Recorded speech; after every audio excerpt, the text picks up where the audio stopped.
Hi friends, today I would like to talk about the one thing you need to do with your iPhone before you die in order to ensure that your loved ones get access to what they need.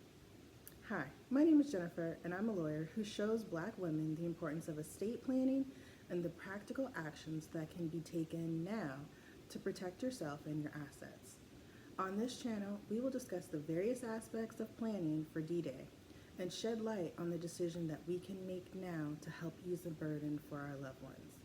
Let's find ways to prepare the others for when we're gone. So let's get right into it. The number one thing that black women need to do with their iPhones is set up a legacy contact. It's quick, it's easy, and it's something you can do today. So I was watching a video by Tech Talk America, and then in the video, how to create a legacy contact, iPhone, iPad, Mac, the host demonstrates how to create a legacy contact. They provide a step-by-step demonstration. And I think it was really good explanation of what you need to do. But let's get into what a legacy contact is and why you need to make sure that you have one. A legacy contact is someone who you choose to have access to the data in your Apple account after your death. Your legacy contact can be anyone you choose, and you can designate more than one person, and they don't need to have an Apple ID or an Apple device. So who can this legacy contact be? It could be a spouse, it could be a sibling, children, grandparents, anyone of your choosing.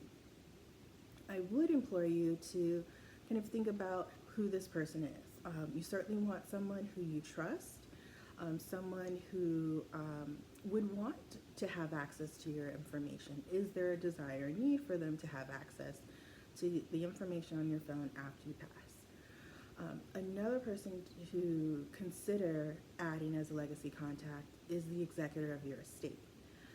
If you have identified this person, whether in your will or perhaps adding them as a legacy contact would be another way to help ensure that your estate passes smoothly.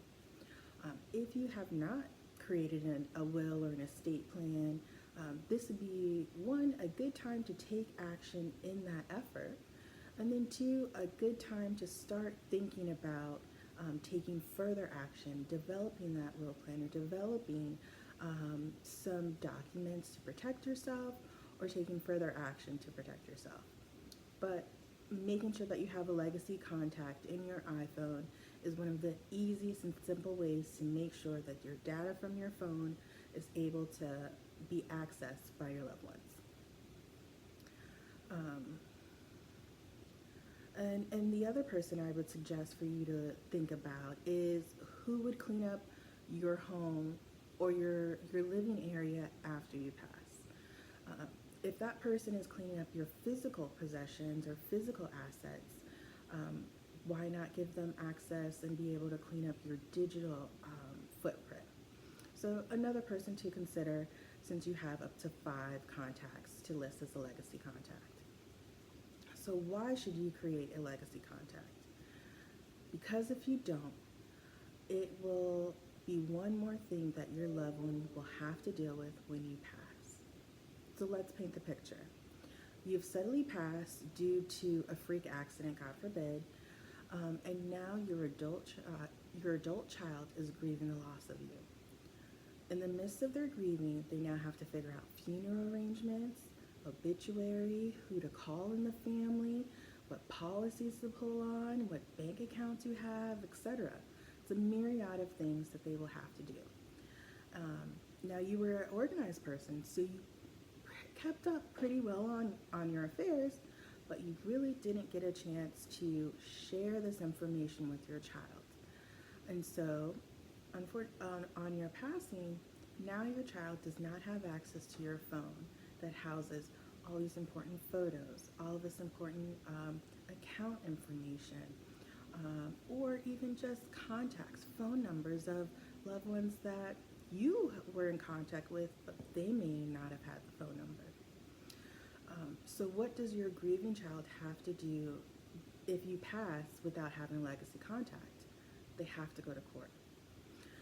In order to get access to the data that's on your phone or in the iCloud, um, with to get access to that information, you have to have a passcode.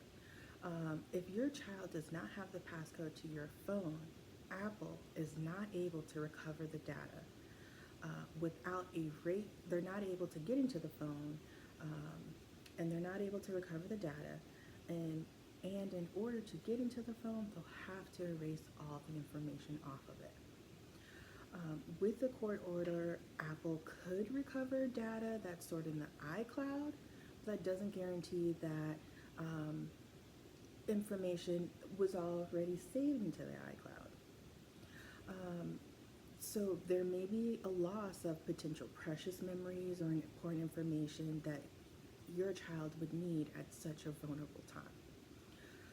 So please set up your legacy contact, and share that information with the person or persons that you identify.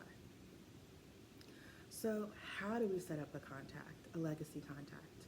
So after you identified the person that you or persons that you would like to serve in that role, then you can go ahead and make the selections in your phone. So how does the legacy contact work?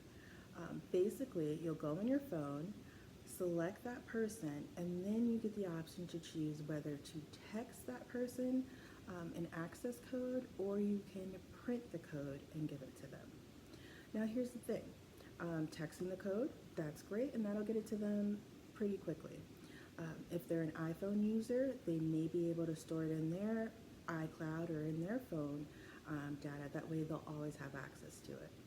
But if they don't have an iPhone, then you can also print out the access code. When you print out the access code, you can either print it on paper, put it with your will or your other important document, and save it in that pile. Or you can also save it as a PDF, save it to a thumb drive, and make sure that thumb drive is just in a safe area. And again, that information will be turned over to your loved one or legacy contact upon your passing. The other thing to note is you don't have to give the information, the legacy contact, the access code immediately.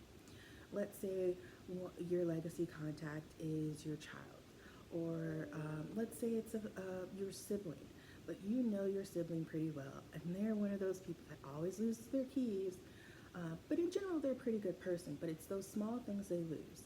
If you have a fear of them losing the access code, or just some sort of misplacing it, you can be the one to hold on to the information, either print it out or put it on a thumb drive like I mentioned earlier, and you just store it.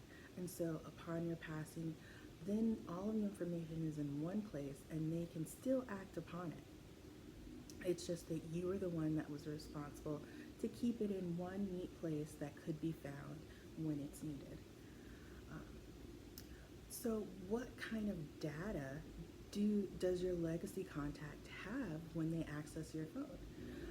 They'll have access to your iCloud and any iCloud backups. And so this can include iCloud photos, notes, mail, contacts, calendar, even call history, health data if it was stored, voice memos, Safari bookmarks, reading lists, etc. So there's a lot of things that they'll be able to recover if they have access, if they've been named that legacy contact and have that access code. They don't have access to all of the data. And so what they don't have access to is licensed media, maybe movies or TV shows you may have purchased, or even in-app purchases. And the biggest thing that they do not have access to is the keychain. The keychain is where usually we store our Safari or account, username and passwords, internet accounts, Wi-Fi passwords. So unfortunately, Apple does not provide the ability to get access to those accounts. or to the data that's stored in the keychain. But there is a lot more information that that the legacy contact is able to get access to if they're able to get into the phone. And so, how long is the data available? So your contact has 3 years from the time it was approved for them to have access to it. Um, and then the Apple ID of the person who passed will be permanently deleted. Um, but how does your legacy contact even get access to your data? Um, so we talked about earlier how on your part you would identify that legacy contact person, and then you either make a determination how to get the access code to them. So when it is time for them to actually use the code, they'll go to a website, digital-legacy.apple.com. You can also go to apple.com and kind of navigate your way to the request form. But in the end, they'll make a request, and so they'll have to provide your death certificate and the access code. So 2 items of information they'll have to pass over to Apple. Apple will verify the information, make sure it's the right person or the right accounts, etc. Do some verification, do some approval, and then once that's approved, then the legacy contact will get another email or get an email with instructions how to proceed forward. Looks like the procedure would be they would get a special legacy contact Apple ID. They'll also have to use the same access code that was used prior, and then go through 2-factor authentication. In the end, they'll eventually as if they follow the steps, they'll get access to your phone and your data for 3 years. And so I leave you with this. This is one small action that we can all do to make sure that our loved ones have the memories and the information they need when we pass. If you found this information helpful, I implore you to take action today. And if you have an Android phone and would like a video on an Android phone, please say so in the comments. I'd certainly love to hear from you. If you like this video, please give me a thumbs up. Subscribe to this channel for further content, and forward this video to a Black woman who could benefit from this information. Thank you, and looking forward to speaking with you in the next video.